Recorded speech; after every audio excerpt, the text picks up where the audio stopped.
This Carrara marble monument for George W. Center intrigued me for years because I didn't know any members of his family, and yet this is a very expensive monument, and I thought I just ought to know somebody connected to it. So one day when I was over here, I wrote down his death date, drove over to the university library and pulled the microfilm and read his obituary.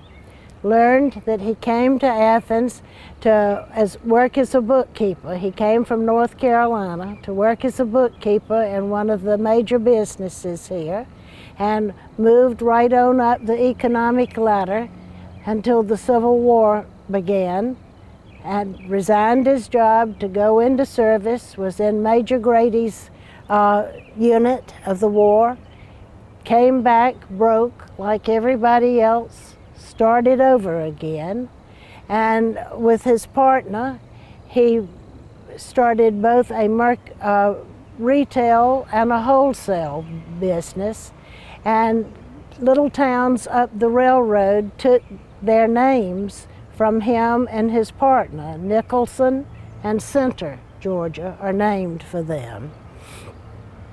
Then in 1876, he was moving right on up the economic ladder. He had not married, and he got sick.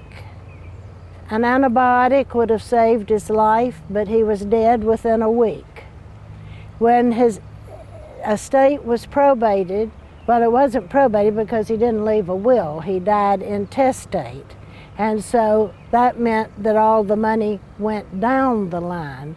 His parents had already moved to Arkansas, so his life shows the western migration of our people in the South, out of North Carolina into Georgia, and then ultimately on across the Mississippi River into Arkansas for his family.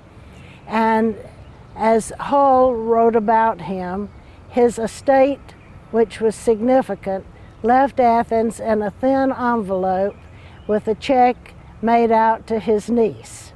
She at least saw that he got an appropriate monument in Oconee Hill Cemetery, so he is remembered by us today.